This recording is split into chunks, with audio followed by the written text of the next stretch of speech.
Iran's foreign minister has appealed to Gulf Arab states to overcome their differences and work together for regional stability and to find a solution to the Syrian crisis. Speaking on Talk to Al Jazeera program, to be broadcast on Tuesday at 7:30 GMT and 16:30 GMT, Mohammad Javad Zarif said all countries in the region needed to reach across this sectarian divide to contain threats of violence and extremism, particularly in Syria. We should all work to end violence to bring about a political solution to end this tragedy that is a shame for both the Sunnis and Shias, said Zarif, who was in Doha, Qatar, as part of a tour of Gulf Arab states. It's a shame for the Islamic world. It's a shame for our region. We have to come to the realization that these divisions will not help resolve the problem. After visits to Kuwait and Oman for meetings on its recent nuclear deal with world powers, Zarif said in Doha that his goal was to assure the Gulf states that the agreement signed in Geneva was in their best interests. He said on Talk to Al Jazeera that he believed it was possible for a permanent agreement to be reached with the West on Iran's nuclear program,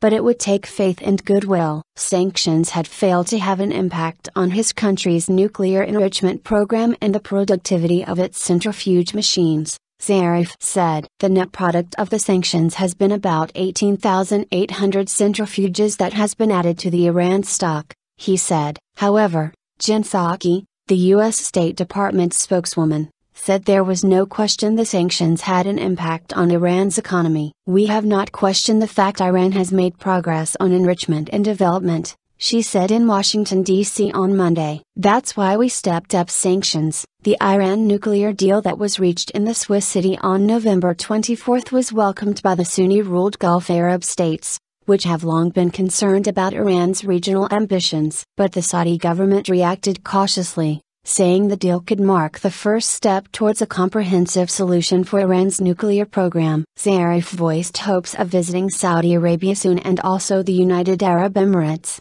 whose foreign minister announced during a visit to Tehran last week that his government was ready to create a joint economic commission with Iran. I am ready to go to Saudi Arabia, but it is just a matter of being able to arrange a mutually convenient time. I will visit it soon inshallah, God willing, Zarif said. Omani role praised. Zarif praised Oman's role in last month's negotiations between Iran and world powers, including the U.S., that paved the way for the landmark nuclear deal. According to reports, the Sultanate hosted secret talks between Iran and the U.S. in the lead-up to the 6-month accord on Iran's nuclear program. Unlike Saudi Arabia, locked in a decades-long rivalry with Shia-dominated Iran, Oman maintains good relations with Iran. Zarif held talks with Qatar's Emir Sheikh Tamim bin Hamad Al Thani earlier on Monday to discuss bilateral relations and matters of mutual interest, the official QNA news agency reported. Gulf Cooperation Council,